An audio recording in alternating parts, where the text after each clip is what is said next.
Here's the Henry getting clear though. It's Thierry Henry! He scored! He scored for Arsenal in the Bernabeu!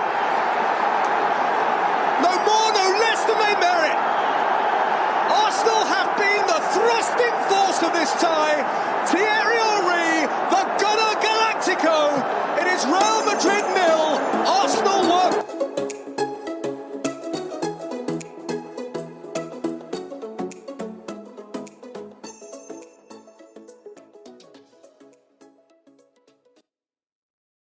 Yeah. So, Mike, when you flew into Denver, I was thinking to myself, okay, we are going to have a really fun weekend of getting to see the team that we've loved for, 30 some odd years. Well, for you, yeah, I'm a lot younger, so I'm going to say 20 some odd years. But, I think a lot of it was, there was excitement around, hey, the team were coming. We had just signed Edu, who obviously was an invincible. And then you walk down the stairs this morning and you say, we're becoming a joke club because it seems like every morning we wake up. I believe I blamed the fact that we're still rooting for this club on you because you made us do this podcast, and now I have no... I've publicly claimed that... You don't have an out. Yeah. You can't just walk away. I've doubled down on Arsenal, and, and that's that. And obviously I'm kidding because I'm not one of these mugs that decide to support Manchester City, but it is. I literally feel like we're in a, not to make light of abusive relationships, but I feel from a sports perspective, this is starting to become a little bit untenable. Oh yeah. So we have this idea of Arsenal coming, and we're excited about Edu. He's going to bring another dimension to the backroom staff, and I like the dimension of him being that ex-player who understands the history of the club. I understand that a lot of people say, hey, you often need football minds to run certain aspects of the business. But we got to go to the Koscielny news because that becomes the big news of the week. He doesn't get on the flight. Now,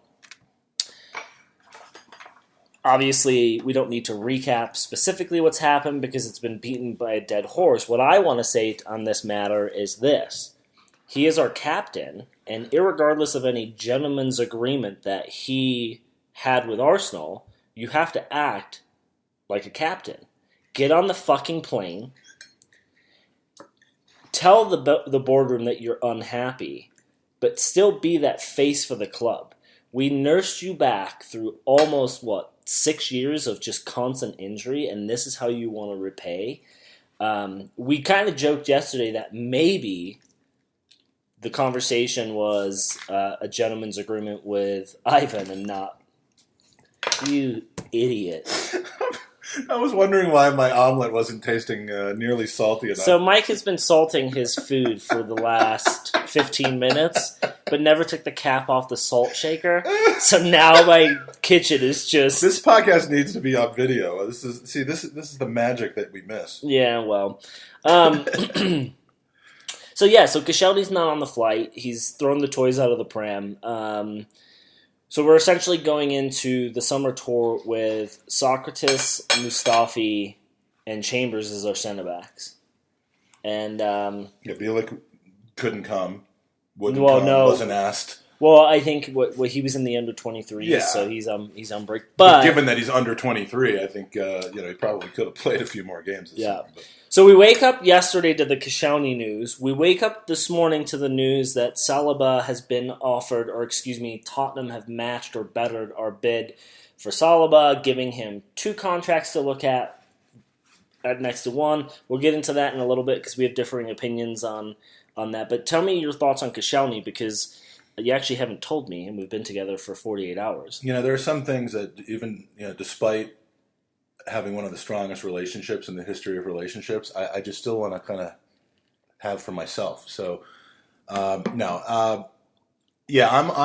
against Koscielny on this one, given, and keep in mind, we don't know a lot of the details. And with every passing day, the club looks more and more clueless, rudderless, aimless, and it starts to become a little easier to start sympathizing with Van Persie. It starts to become easier to start sympathizing with Alexis. Every time it's player versus club, you want to go towards club because Arsenal's bigger than any player, but after a while, you start to question this. But no, I mean, Koscielny has always been a good representative of the club. He has played as hard as he possibly can. I don't know that you'd call him a legend, but that's a discussion for a different day. Mm-hmm. But this had to be handled differently. And you don't protest when you're under contract, even if the protest is about the fact that you didn't think that you were going to be forced to be under contract. He signed a contract that allowed this to happen. Players take advantage of their options all the time. You can't be upset when the club takes advantage of theirs. No, and I was going to say to you,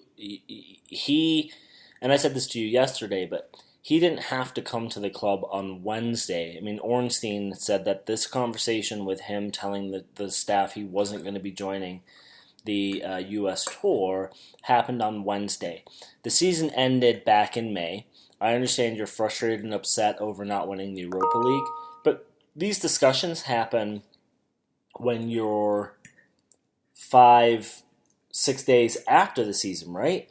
And if he truly wanted to leave, if he truly wanted to get sold, is he not discussing with management, hey, how's that going? Is his agent not saying to the club, hey, do we have any bids? Are there any offers? So I just don't understand the unprofessionalism from Koscielny's part to have this happen 2 days before, or excuse me, the day before they leave on the tour. It's just absolutely absurd. Well, here's a scenario, and I, from unreliable sources, I've heard that this wasn't brought to the team's attention on Wednesday for the very first time. It was more of a like, look, guys, I'm not happy with this situation. Fix it. And then Arsenal basically just said we're not in a position to have to fix anything. Mm-hmm. This is the contract, and then on Wednesday or even possibly yesterday when they were 5 hours before they were getting on the flight, Koscielny was like, well, nothing's changed. I'm not going, which is a dick move. He's under contract. So I don't know that like this was them being blindsided this week with his desire to not go on this trip. I think it was just him following through on a threat that Arsenal was playing hardball on. Well, like you said before, though, you're allowed to play hardball because you created a contract with that player who signed the contract with the understanding that there was a 1-year option. If you look at Zaha, for example, he agreed with Palace last summer to sign a new deal so they could get more cash for him. We see that all the time. In the future, right. You see that with Coutinho. Exactly. So, as big of a malcontent as he was, he still signed a new contract. Exactly. So, end of day, I'm still putting this on Koscielny. Yeah, I am even too. if Arsenal turned around and said, hey, we're going to let you go, but you're 34. I mean, I think he turns 34 in a few months. You're 34. You're always injured. Andy, you're 33 until you're 34. Very true. If I've learned anything being an Arsenal supporter, it's that you're 33 until you're 30. Yeah. So he's 33. No, wait. He is 34. And if I said to you, Mike, hey, for £5 million, we're going to sign a former world-class center back who can still feature for the World Cup champions. He is injury-prone. He's 34. It's going to cost you £5 million. I think you would push the brakes and go, well, hold on a second. That doesn't seem like a great deal. How are we going to flog him to another club for $5 to $8 million? It's just not going to work. I mean, no, it obviously would reduce the wage packet that he would get. Well, I don't care about that. Well, but he does, I mean? and he does, and that's why he wants to be on a free. I mean, he wouldn't care how he got there, other than the fact that £5 million is coming out of his wage packet over the next 3 years. That Rennes or Bordeaux or whoever that club is going to have to pay for him, and that's what it's all about. It ends up becoming about money in a sense, and that's where the contract rules. We didn't have the opportunity to cut him loose from his contract and his wages when he was injured. And again, I'm not holding his injury against him by any means, but the club doesn't have the unilateral ability to just get out from under things when a player either performs poorly or is hurt. So the player doesn't have that option to add to his wage packet by getting out of his contract for a free. Yeah. And Griezmann didn't get out of his contract for a free. There's a controversy there, but Barcelona basically gave Griezmann the opportunity to buy it out. If someone wants to do that with Koscielny, fine. So if you look back, Not comparing the two players, of course. if you look back at the last 5 years of his career, just in the Premier League, he's really only 2 out of the 3 or 5 seasons he played 33 matches, which I'm actually really surprised to see that. And remember that a lot of those matches were back-to-back matches where his ailing Achilles. Well, that was also him. back in 2015-16. Last season he played 17 matches for us. Granted, he was hurt for a lot of those, and then before that was 25. But here's what I do if I'm sitting in whoever's seat that's dealing with this and managing this current scenario. Which is part of the problem because we don't really know. It's not for us to know at the end of the day, right? We're not privy to that, and why should we be? Because it's a privately owned company. But if I'm in that seat today, I'm saying to Koscielny, hey, man, you were our captain. You were supposed to lead by example. And so the best way for you to lead by example is for the next 12 months until your contract does run down and you're 35 going into the summer, is you're going to be training with our under-18s for the next 12 months. And you can sit and rot on your £100,000 whatever salary he's on per week. Woe is him. And I would tell him that he's a fucking bellend and to get out of my office. And that's how I would deal with it. Because right now, Mike, we're in a transition period at Arsenal, and I would rather us have that dick who says to these players, no, you don't get to rule the roost. And hey, you don't show up to training, you don't get paid. And we now are going to be fining you because you're in breach of contract. So that's how I would deal with the Koscielny issue. Because, unless a team comes in, on the other hand, and says, hey, here's $10 million, $8 million for him, which isn't going to happen, we fucked. Yeah, and this kind of harkens back to the discussion about Ramsey, although, under different circumstances of how the contract situation ended up happening. But, the question is, we have him, he becomes a lame duck player where he's going to clearly be leaving in a short period of time and not under the best circumstances. Is he the professional that he's been so far, Koscielny, and honor his contract and play it out with effort like Ramsey ultimately did, or is he going to be a discontent and a black mark on the team from week to week in the locker room? I mean, I wouldn't have thought that that's the kind of guy he would be, but I think petulantly refusing to get on an airplane with the team that you're under contract to says differently. Yeah, that's a black mark, and for me, that's enough to warrant a massive fine and the punishment of, hey, you're fucked, you're done now. Like that's it, you're done. Like you are a face of this club, you are part of the image of this club, and the week before we go on this massive tour, which is supposed to have positive press, you have created the most negative press, and you've done this by design. You've created this moment coming in on Wednesday knowing we're leaving Thursday. You showed up on Thursday saying, I'm not coming. This is not, you've done this all by design. You've calculated this move. And Mike, and he's the captain, which makes it differently. He's terrorizing our team. He is a terrorist. He is a football terrorist. That was Andy, by the way.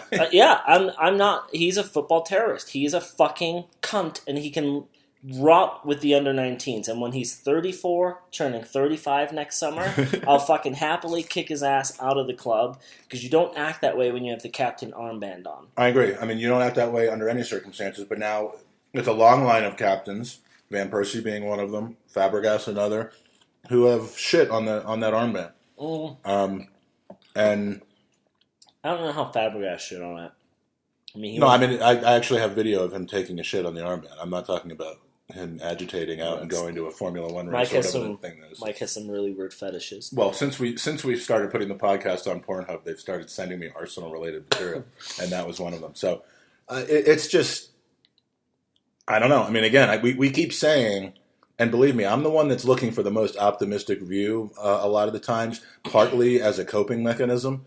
Partly because I just have belief that things are going to change, and that Arsene, leaving was the very first step in that. But it's getting really hard, really, really hard to see the light at the end of the tunnel, because we keep saying this is the last person to leave on a free. This is the last person who we're going to let get into the last year of their contract.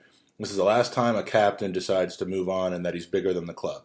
And it keeps happening over and over again. And I hate to say it because I've been arguing against this pretty vociferously in the last couple of months. But there's only one, maybe two common threads that still exist, and with this stuff still happening. And, you can call me a hypocrite all you want, but this is where not spending money on a January transfer or December. This is where Kroenke holds the blame because he has allowed this to happen. He's got changes in ownership, and I think this is a natural segue into today's news. But there's been changes in the way that this club is run and who's running it. But there still seems to be absolutely no one minding the store. No, and I said to you a little while ago when you said, hey, we should be recording this was... and then he just started it without telling me he was starting. My mouth was full of eggs. My true belief is that Stan purchased this club and got invested in this club a while ago, seeing how much and how quickly the Premier League ship was growing. He didn't buy this club as a fan, he bought it as a business. Obviously. And he is going to look to cash in on this business eventually. With the TV money coming in, we kind of had the unfortunate of, hey, we built the Emirates at a time where all of this money came in, and without having a true owner to say, I'll build the stadium like he's doing with the Rams and paying for it, we used a lot of that revenue from money or from TV and sponsorship and put it into the stadium. Now we're playing catch-up with other teams. Meanwhile, Everton, West Ham, Tottenham, they were taking this money and investing it, putting it into bank accounts, building a team, and they're now seeing the fruits of their labor because they're able to say, hey, like Everton, we can spend $60 million on Jordan Pickford or whatever crazy sum they paid for him because they had that money sitting for so long. We not only built a stadium, we gave shitty contracts away. I think Kroenke, in the long run, is looking to sell this club. I mean, he's going to purchase it for 1.1?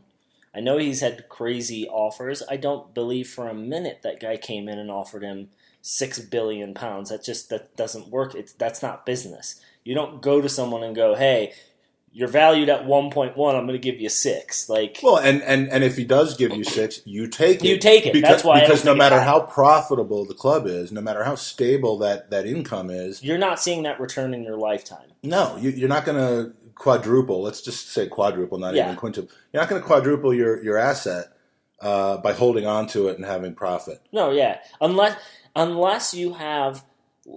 Unless you're unless you're you or I or anyone listening to this pod and you have Zuckerberg money and you want it so bad because you're a fan that you go to him and go... And that's the Roman Abramovich. Yeah, you go to... Well, Roman wasn't upset. He just wanted a club because he tried to buy Arsenal before Chelsea. Yeah, right. But Kroenke is not in this to make this team better. Kroenke is in this to make his bank account better. And I think the more people understand that, the better. I don't consider us a top club anymore. We used to compete on the wavelength of Barcelona.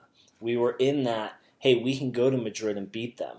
We had that team in the early 2000s to mid-2000s when this whole football world of cash started to kind of tip in the obsessive, ridiculous mold.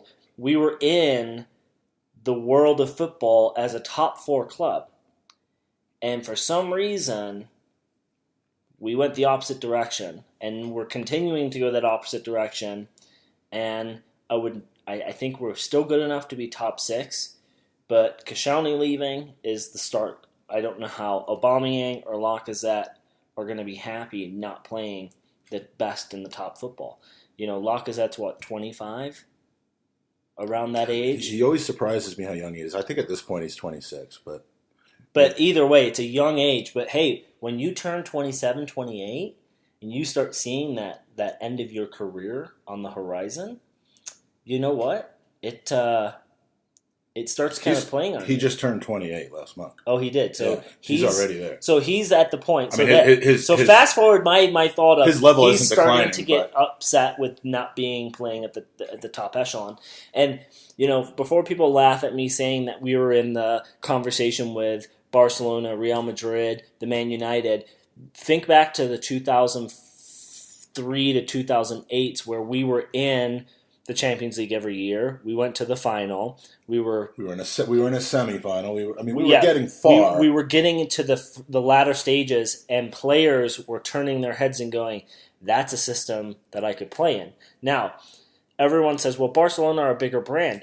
Of course they are, because for the 10 years after that, they stayed in those competitions of mixing in the semifinal, getting to the final, winning leagues and winning titles, and that's why their brand is so big. They've always been a huge brand, don't get me wrong, but that's why during this financial fair play, they have the opportunity to go out and attract a Griezmann-type player where they say, hey, you can come and join us. We'll figure this all out. We've got the money. And they bend. And they have the bully pulpit to be able to have players absolutely torch their relationships with their previous clubs and make them untenable because they want to force a move there. Absolutely. No one's doing that to force a move to Arsenal. I think Aubameyang forced the move a little bit. But I think it was more about him wanting to leave Dortmund than it was. Yeah. That's very true. That's very true. So so we're and Zaha, by all accounts, seems to want to be forcing a move, but does he though? We haven't heard from him directly. Right. Your example is he's given some kind of those cheeky interviews. Yeah, after but your the example AFCON is more to the point of like Griezmann in May going in front of a camera and going, "I don't want to play here anymore," and giving a very huge hint as to where he wanted to go. Van Persie, same thing. I want to go play for Manchester United. Ashley Cole, same thing. I want to go play for Chelsea. And so there are countless examples to your point of you don't have that at Arsenal. You don't have players saying, hey, I want to go play there.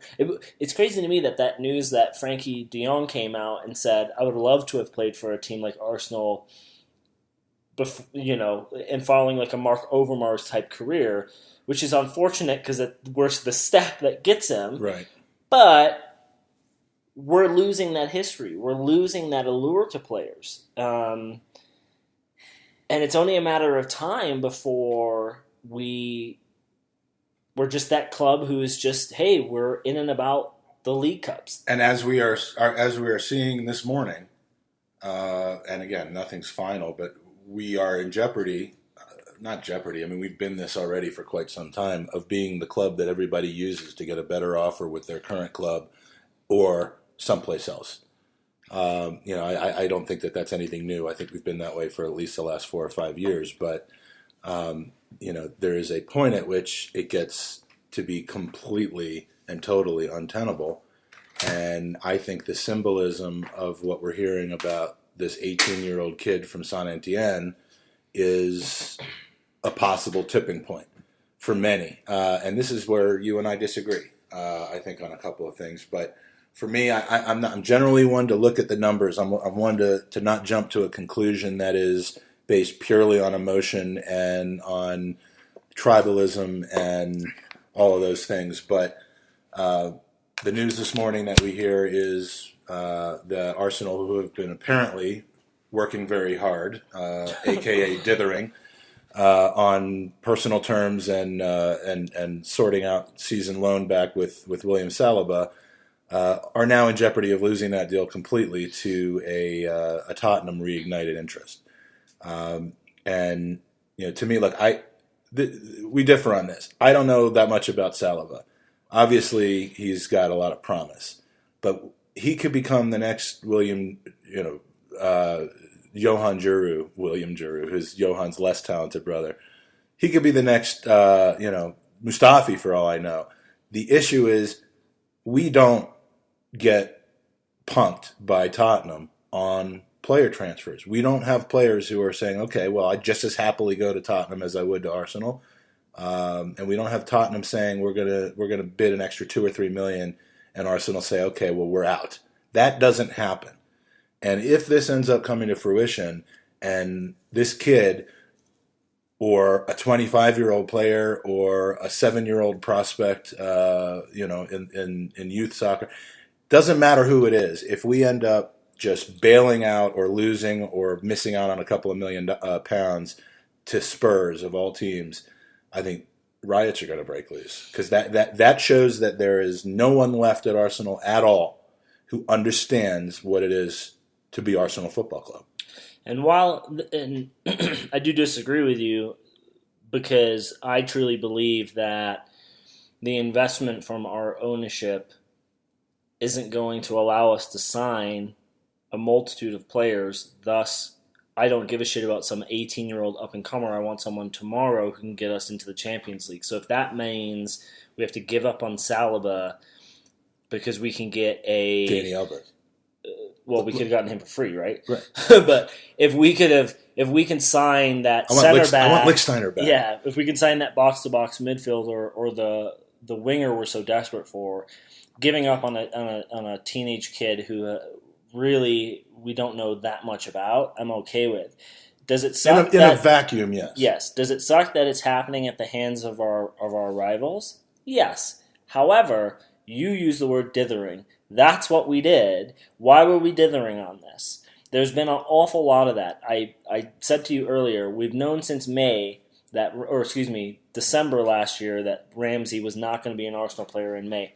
How have we not signed a replacement for this player who was such an integral part of our team? And again, I have to reflect on the money as being the issue. And so if we lose Saliba, there's a reason we're dithering. I can't see how we have a £45 million budget and then we're going to pay $30 million for this 18-year-old. And loan him back.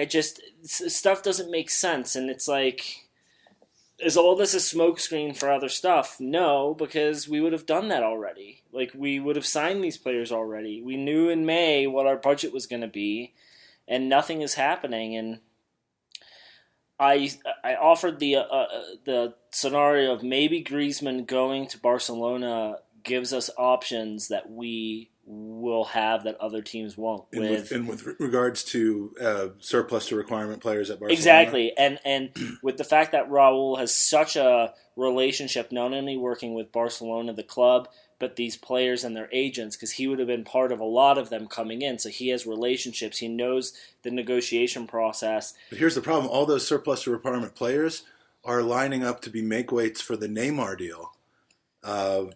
Which I keep hearing that they've offered PSG the ability to pretty much pick 2 or 3 of Dembele and blah blah blah, top players. But so like if you're PSG and you look at your squad, Dembele I think is the most opportunistic player to replace Neymar because they're very similar type positions. I'm thinking of the Malcolm, Umtiti. So those are 2 players that cover 2 of our 3 great needs that greatly improve what we have already, right? So I look at those 2. So if we lose Saliba, going back to that, but we can acquire Malcolm and Umtiti because they see the cash and they go, hey, well, actually, this is a better option for us. I'm okay with that. The Tottenham deal sucks. If it was Chelsea coming in or City, at the end of the day, that doesn't hurt as bad. But with it being Tottenham, but I don't care about what Tottenham do. I've never been that way. Yeah. I hate them. You know how much I hate them. I hate when we play them. I despise everything with their club. But I don't give a shit what they do on a day-to-day basis. And I got over that a few years ago. And so if they end up signing an 18-year-old for $30 million and he ends up being this worldie, good for them. They'll cash in on him in 2 years when he says this club sucks. I want to go play for Real Madrid or whoever comes in. So I don't know. It's just weird to me, Mike, that we haven't done any business outside of Martinelli that brings substance to this current squad. That and it's just a simple fact that we don't just go out and get our man, and we haven't been for a while able to go out and get our man. It just. I don't even know what to make of it anymore. But you see player transfers sometimes happen from rumor to completion in 2, 3, 4 days. And I know that that's rare, and the 2 or 3 days that we're seeing may be the culmination of 2 or 3 weeks behind the scenes. But, these sagas with us, and again, you could have blamed that on Arsene Wenger dithering. But it's starting to look like that maybe wasn't the case, or that wasn't solely the case. You could blame that on Gazidis, and you can blame it on, well, we got to wait and see whether we're going to be in the Champions League or not. And you can blame it on, we got a dork named Dick Law that we need to run everything through. I mean, whatever it is, and whatever's happened since we lost David Dean, who seemed to be the last person to be able to push through transfers successfully in a reasonable amount of time, the only players we end up closing deals on are players who we are the only team that's in for. And that includes Lacazette even at a point where we only got him because Atletico Madrid got a transfer ban. We wouldn't have had him if that was the case. And I'm okay with that. So the David Dean thing, I think we need to push to the side going forward, because he was dealing in a world where there wasn't instant news at your fingertips. So he could have started a deal in March that goes through in June, and we don't see that span. But now we do. And I'm not talking about these fucking moron in the knows who think that every transfer piece of information they're fed. If you're a true in the know, the Koscielny stuff would have been figured out on Tuesday because they would have heard the rumors because they're in the know. But we live in a world where everything is at fingertip, and so media hear things and they share it. And back in that day, but you're right, we see clubs do business so quick. And even when, I think there were a few seasons ago, Man City were signing a player, I forget who it was, but the club wanted to get a replacement. Man City didn't turn around and go, okay, we understand that, we'll be hush-hush until this all happens. No. They turned around and said, cool, you go and sign your replacement. We're going to send out a tweet letting the world know we've just signed this awesome player because he is our player. You'll find the replacement. We're very naive when it comes to transfers, and as you said, it started with Arsene dithering. But we're pussies. That's what we are. Here's my question to you. So back 5 years ago, we were signing players for decent wages and on decent income, right? So Xhaka for $35 million. Everyone is mad that we didn't get Conte. Maybe Conte didn't want to come and play for Arsenal, right? No one ever thinks about that. Maybe we did go in for a bid with him, and he went, no, I don't want to play for your club. You're not ambitious enough. Whereas Xhaka There's enough smoke that wasn't the case, but I mean, you're right. We don't have the definitive. But who's the smoke created by? We have peons in the media to create the smoke for us, right? So Arsene dithered, but got players. I think we have very limited resources, and we're dithering because we need to make sure that these funds are spent the best way possible.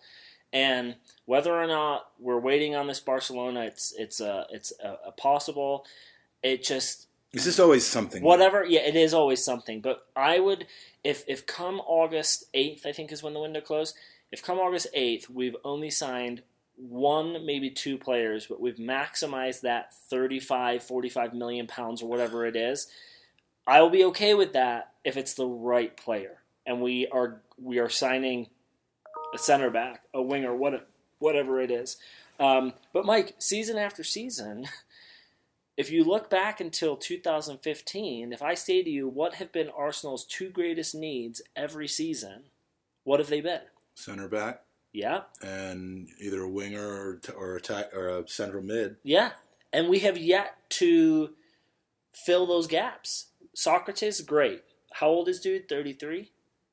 I mean, he's old. He's 29 until he's 36. Right? So at the end of the day, I love that we have him as a player. He's great, but we know he's not good enough to be our dominant center back. No, he was more of a player to try to maybe change an attitude. Him and Lichtsteiner as well. I mean, the one thing Lichtsteiner, I'm sure did, and I have no evidence of this, was toughen up a few of the players around him. And I've said repeatedly, I think some of the attitudinal changes we saw in Bellerin may have had a little bit more than people realize to do with Lichtsteiner. So sure, he was limited as a player, but there were different kinds of players coming in to change the attitude in the dressing room and on the pitch, not to carry us to a new level of play that a more, a world class or a prospective world class center back would. But in 2015 we needed a center back, right? And we haven't even purchased a 21-year-old that in 2019, who'd now be 25, we could go, hey, they're getting promoted first team. Rob Holding is the only player in my mind who was signed at a young enough age that we've seen promise. And unfortunately for the ACL, and we know he'll come back stronger because surgeons now say your ACL is stronger after you destroy it than before, right? Yeah. So unless there are other injuries that happened around that knee injury, he's the only person who's come in through our system where you could go, wow, he's actually become a good player because of the coaching and what have you. We shouldn't have just one. Callum Chambers is desperate to become an Arsenal player. He's a squad player at best. So we haven't signed anyone, even with the limited funds that we have, that we could have come through and go, okay, it's been 5 years now. They're ready to be walking into our team. And I'm not saying, everyone needs to have a De Ligt in their academy, but you should have a player who is ready to step up, right? There should be a player who's knocking on the door.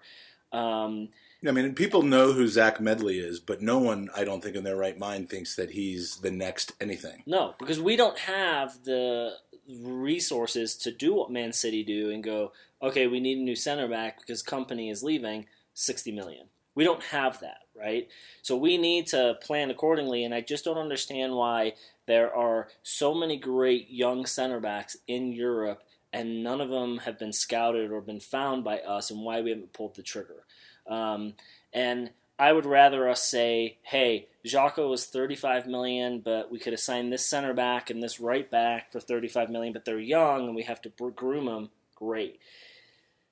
We're just always one step off, and it seems like, as we've just said, for so long we've needed that center back, and we're still needing that center back. We still need that winger. We finally found the defensive midfielder to fill the hole that Vieira left, but then we overplay dude in a country he doesn't even know the language, who hates the weather, and it's a much tougher league. Yeah. And we ran this poor kid ragged, and by all accounts, he seems like he wants to be here and fight for this shirt. Great. However long we can hold on to him, awesome.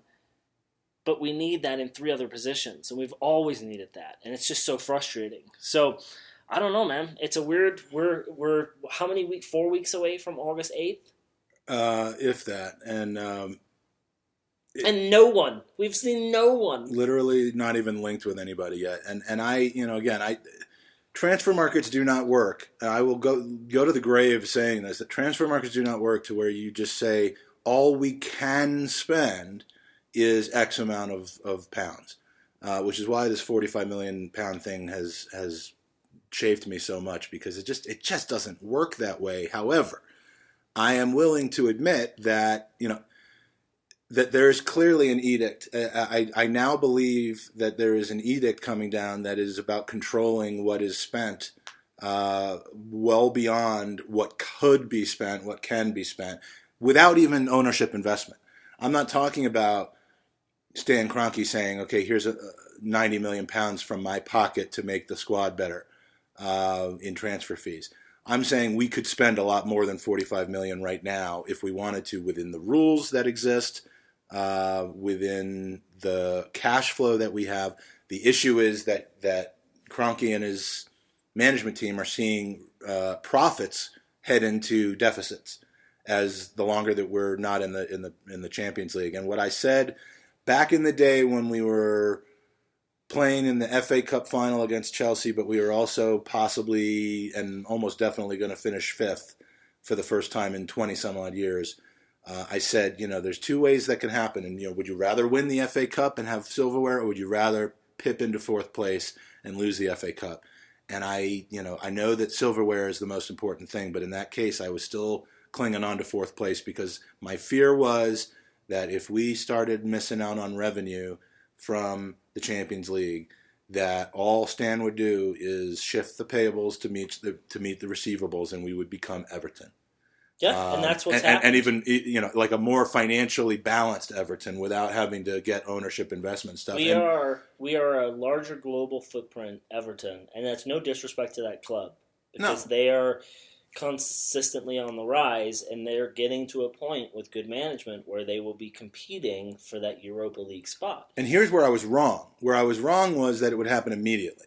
We bought Lacazette and Aubameyang into a club that didn't offer Champions League football. We had a summer where we had a net spend of 70 some odd million pounds, and obviously gave some silly money to one of our players that I think we all regret doing now, and said we're in the financial position now where we don't have to. I mean, this was the bullshittest statement ever, where we can let people walk on a free because we have enough money to handle it. We can play hardball with Alexis. We can play hardball with Ramsey. Well, we can. No, that was wrong. But I mean, the point is that it took maybe an extra season of missing the Champions League before the purse strings tightened up to meet the revenues. But no one in the Arsenal management team wants to run a loss, and we've now run a loss for 2 straight years. One of them was masked by the fact that we had a considerable amount of player sales that turned a loss into a profit. Last year is it's going to be a flat out loss, and next year it's more than likely going to be a flat out loss. But then look at this is a long term strategy. So now. You have three years of losses in a row. You make the Champions League in that 4th year, possibly. It's not like all of a sudden everyone goes, "Oh shit, we're rolling in money." No, you got to pay off those losses. Right. You're still in the red, so then that Champions League year goes to balancing the books. The next Champions League year, if you make it, now you're back in profit. But hey, we don't want to fall back into that other situation. So now we're 3 years, hopefully with Champions League football, where now the owner's like, okay, I'm starting to see the green a little heavier. And that's where Liverpool was smart, because they didn't panic. They didn't shit-can their coach after one season of finishing 8th. They said, we are going to make an investment, and we might lose that investment, but we're going to make an investment in letting someone who by all accounts is good at what he does in Jurgen Klopp turn this team around with our support. And they grew, they became better, and now they're reaping the rewards of that. Whereas we, I think, are just going to start playing the game of we belong in this position, and we're going to go about things in that way. Yeah. It's such a I feel like we're, you could have taken a podcast from 2 years ago and it's still accurate today. Yeah, and that is the damning postscript to this whole thing is that arson or no arson, Gazidis or no Gazidis, we don't learn from our mistakes, and that's because there is no one at all that is managing that has a corporate vision. I mean, you wanna complain about looking at us as a business and a corporation, fine, but that's what we are. But when you have a business and a corporation and a silent funding partner of it, and I don't mean funding in an out-of-pocket way, I just mean the person, the money man or money woman is going to let his team run it so that he can be kind of a non-interfering silent owner. When you find out too late that the team that you put in place is losing everything you've worked that you thought you bought, and everything that millions of people around the world are living and dying for, and then you just kind of make some slapstick changes, let's call it at this point, to bring in new people who have good resumes, and you still aren't minding the store. That's what I don't get. Where is Josh Kroenke right now? I don't know. He's probably in Denver preparing for Monday. But if I'm the Kroenkes and I'm running this thing as a private business, I get that. And I think You Are My Arsenal tweeted out that the Kroenke out situation isn't going to happen. There's nothing that the fans can do to drive the Kroenkes out unless that stadium sits empty. Well, and that's what people forever, are talking about right? now. And but that won't happen. That won't happen. There's 25,000 people on the wait list for tickets. Those 25,000 people have been waiting for 10 plus years. If their opportunity comes, they're going to take it. Because at the end of the day, they could outlast the Kroenkes. I think what Nate was suggesting was maybe it should be something around Kroenke actually embracing it. How do we get him more involved? So maybe that should be the platform of, hey, owner, we don't want to boot you out. We just want more involvement. What I would love is when Raul and what's the other guy's name? Vinay sat down on Arsenal.com. If they would have openly admitted to what you had said before, hey, we have overextended, we've made mistakes, now we're in cleanup mode. Look at what Liverpool did.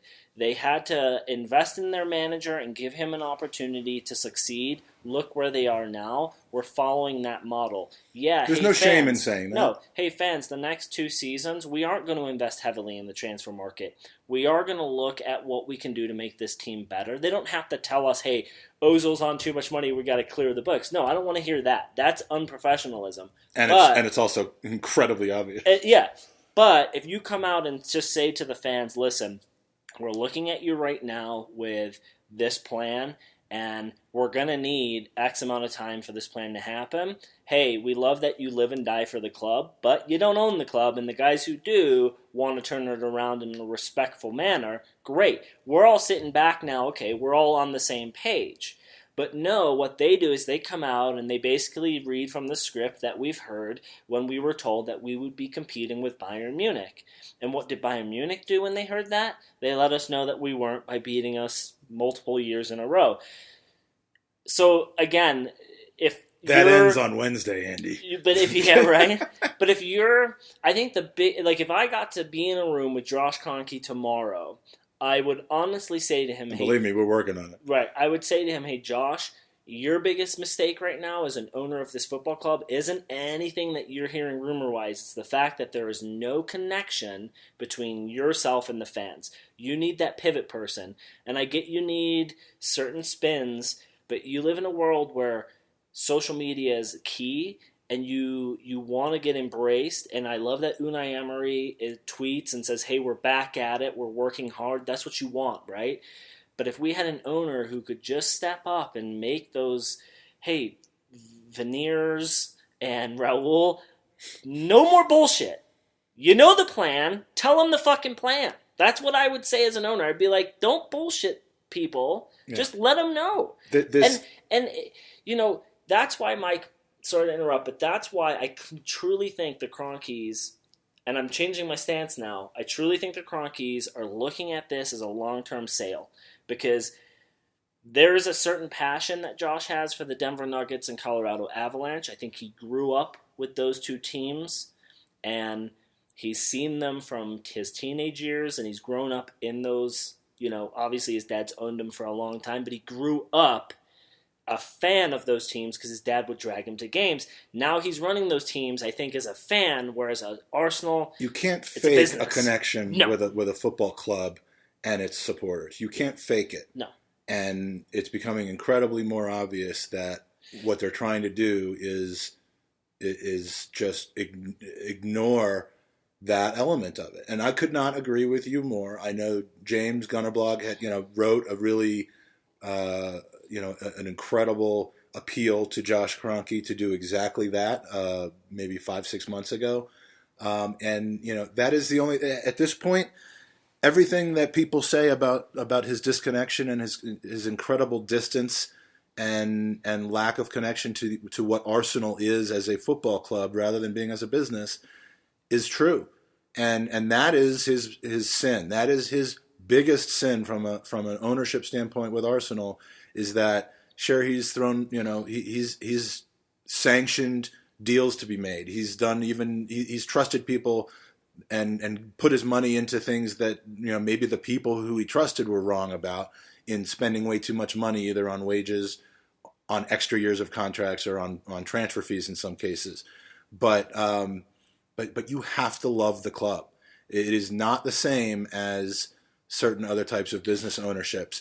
It is not just maximizing the value of the share to the shareholder. It's about maximizing the experience, the connection, the intensity, and the love for Arsenal Football Club that your paying customers and diehard supporters grew up with and are losing Well, and I with every agree month with you that in a goes by. sense, but I disagree in the fact that you have to love the club.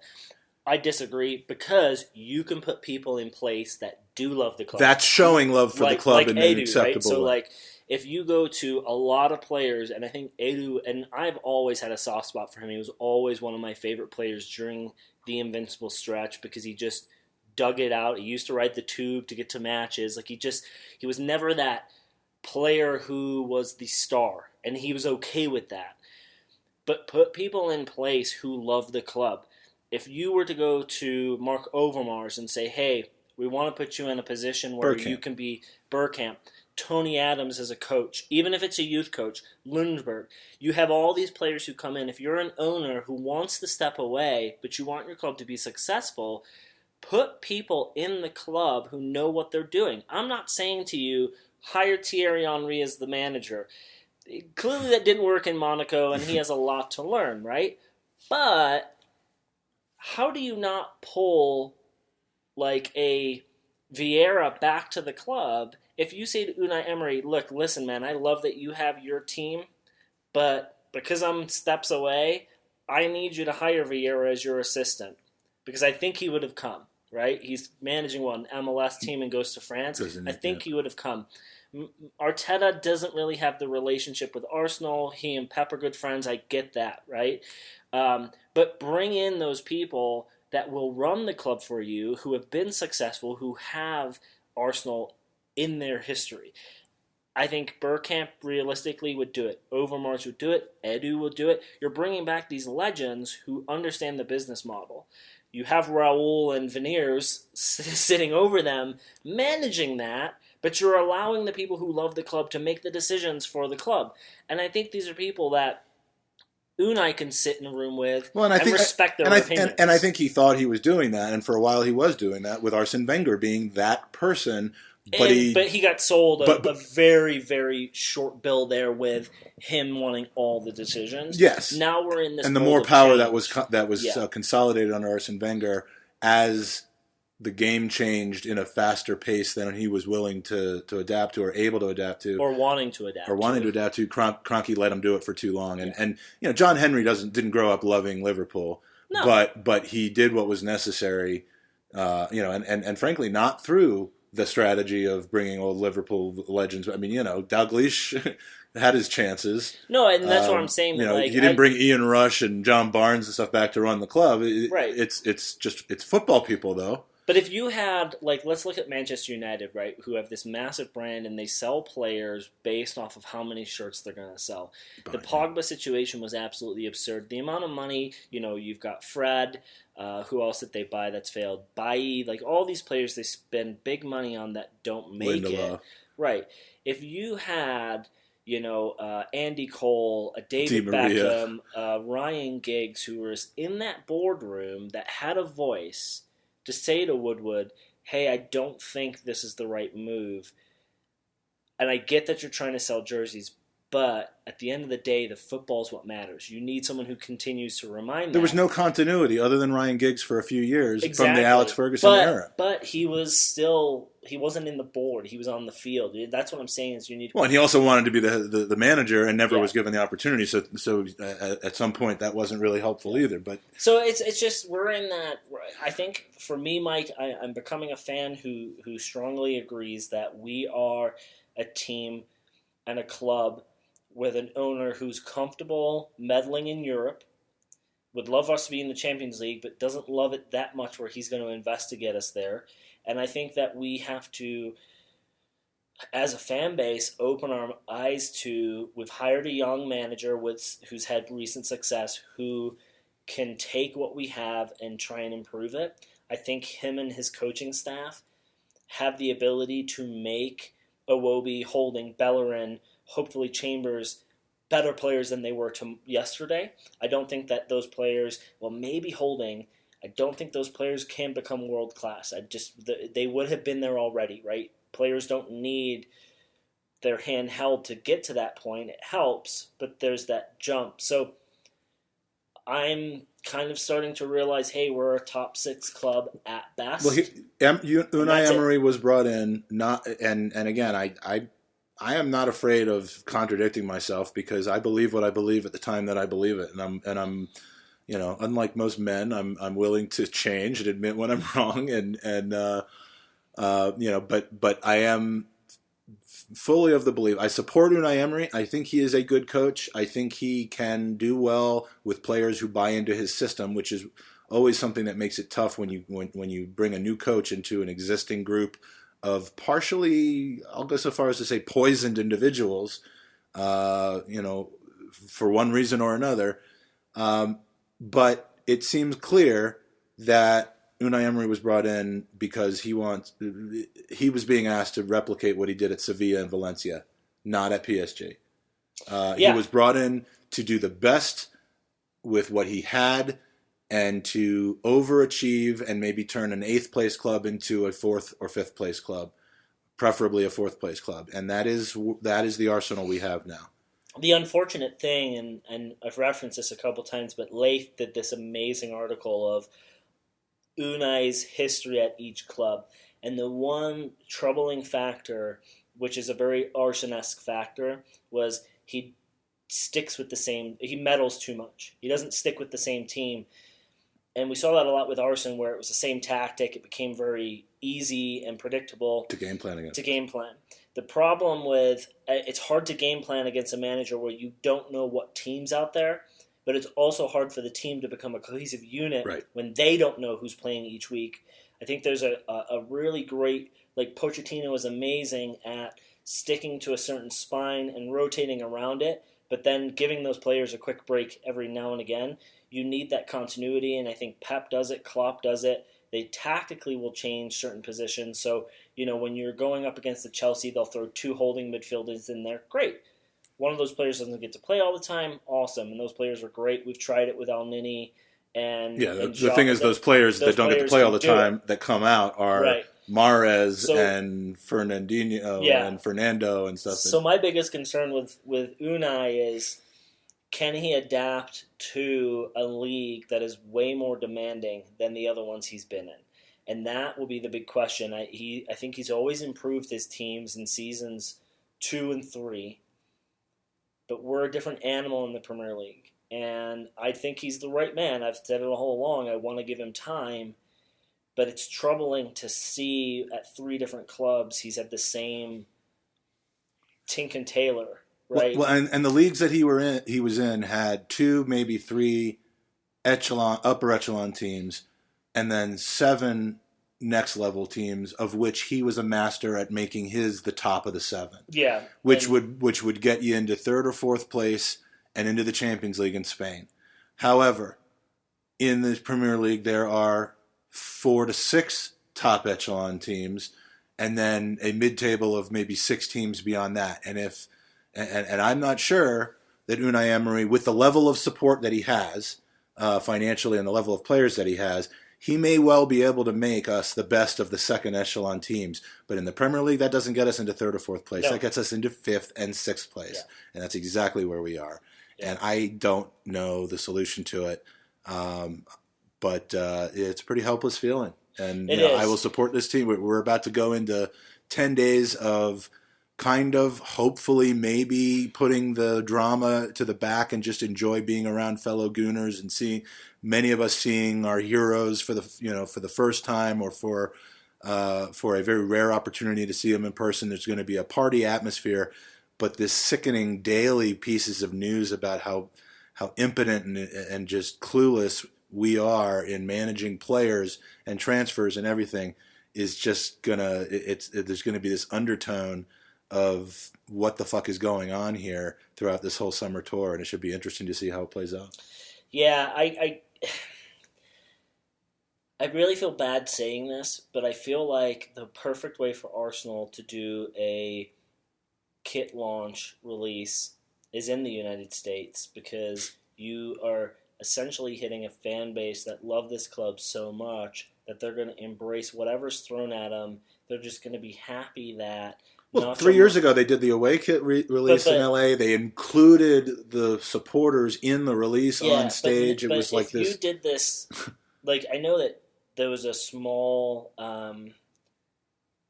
protest at the club, at the Armory, right outside of it. But what we're walking into with is overweight D yeah, and his championship what belts. we're walking into is a closed door event with cameras and not a lot of people. My point is you're going to have, let's say there's 100 people there, just for quick math. You're going to have 100 very happy Arsenal fans because they're American or English. They have a connection to the side, but they're just happy they're here. They're happy that they're getting to embrace this moment. They don't get it all the time. If you were to put 100 fans who are in England that pay an extraordinary amount of money to go to games, your vibe's not the same. No. There's gonna be some tension that's palpable in the air. They should do the next 20 kit releases over the next 12 years. Yeah, you're not US. going to get that palpable energy in LA because we're all happy, we're all excited. You know what I mean? And it's just like, I think for us, and I think you're coming around to where I'm at now, is awesome. 10 years ago, we were a club dominating the world, and there wasn't a player who would turn us down. Now we're a club that we will lose players to Tottenham for, and we will be rivaling the likes of an Everton because, they are in the ability and the market to say, hey, we can challenge for Europe, we can give you similar type wages. The only thing outside of that's your media, your image rights. With Arsenal, that goes a lot further, and so you can sign an Ozil where he wouldn't go to Everton because they can write that into a contract. Yeah, but without winning, all of that goes away. It goes away, and it's going away quickly because each year it's the same regurgitated bullshit, and we're seeing it all the time. So, Mike, I'm looking forward to this week. I'm going to just have as much love fun Arsenal, as I possibly can. I always have, and I've been very fortunate in my 20-plus years that I've always seen us riding high. But Lee Judges is 80, and he was with us when we were riding low. Even Herb Chapman didn't win the league every year. No, so according to Lee, and Lee dealt with that. Yeah, and he lived in that time, and so we have to be patient as a supporter. I think he still wears the same hat from those days. As well. Absolutely, he does. The little fedora-looking thing, or whatever that is. But. Yeah, hopefully you... I think we're more likely to sign a player named Fedora than ever see Lee wear that fedora. Yeah. Well, but we hopefully you enjoyed our penalty shootout. Yeah, if you haven't seen that, go to YouTube, go to the Gooners podcast channel. 5 minutes and 47 seconds of video that has left both of us literally and physically broken. Not a whole lot of athletic energy expended, but we're both absolutely dead right now, and you may be surprised at how it turned out. I don't know. You'll have to see. We don't know when we're going to pod next. I think we're kind of just doing this free willy as we go, but we've got free willy. We've got some. That's what she said. We've got some stuff on the horizon, which will be exciting. And pay attention to the YouTube channel for content, because while we may not be doing a pod over the next week to week and a half, there will most certainly be some interesting, fun content, hopefully with some people, perhaps guys like Ray Parler and otherwise who are going to be around that we can bring to you some interesting insight. And of course, we'll be talking about our experiences as members of the media. So that's it for now. Let's hope for a good summer. Come on, you Gunners.